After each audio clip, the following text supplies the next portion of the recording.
बिहार की राजनीति में एक बड़ा उलटफेर देखने को मिल सकता है। चर्चित यूट्यूबर और बीजेपी नेता मनीष कश्यप की राष्ट्रीय जनता दल में एंट्री लगभग तय मानी जा रही है।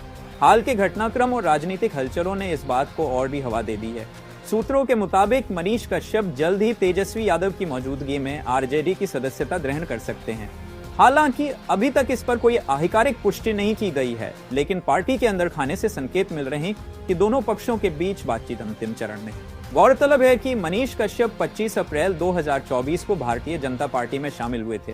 दिल्ली स्थित भाजपा मुख्यालय में सांसद मनोज तिवारी की उपस्थिति में उन्होंने पार्टी की सदस्यता ग्रहण की। इस अवसर पर उनकी मां भी मौजूद थी। भाजपा में शामिल होने से पहले मनीष कश्यप ने पश्चिम चंपारण लोकसभा सीट से निर्दलीय चुनाव लड़ने की घोषणा की थी और उन्होंने प्रचार भी शुरू कर दिया था। हालांकि भाजपा में शामिल होने के बाद उन्होंने चुनाव नहीं लड़ने का निर्णय लिया। उन्होंने के पीछे कई कारण बताए। उन्होंने कहा कि जब वे जेल में थे तब भाजपा नेताओं, विशेष रूप से मनोज तिवारी ने उनका समर्थन किया। उनकी मां प्रधानमंत्री नरेंद्र मोदी की प्रशंसक हैं और उन्होंने मनीष को भाजपा में शामिल होने की सलाह दी। मनीष ने यह भी कहा कि भाजपा ही एकमात्र पार्टी है जो गरीब परिवार के बेटे को यह सम्मान दे सकती है।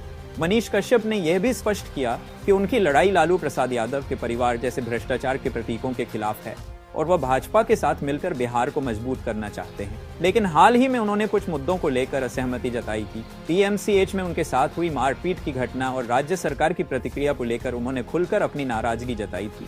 इसके बाद से ही उनके राजनीतिक रुख को लेकर चर्चाएं तेज हो गई थी। अगर मनीष कश्यप वाकई आरजेडी में शामिल होते हैं तो यह न सिर्फ बीजेपी के लिए झटका होगा, बल्कि आरजेडीयू को भी सोशल मीडिया पर एक बड़ी ताकत मिलने वाली है। मनीष के करोड़ों फॉलोअर्स हैं और युवाओं में उनकी मजबूत पकड़ है। अब देखना यह है कि यह क्या राजनीतिक बदलाव कब औपचारिक रूप लेता है और बिहार की राजनीति में इसका कितना असर पड़ता है।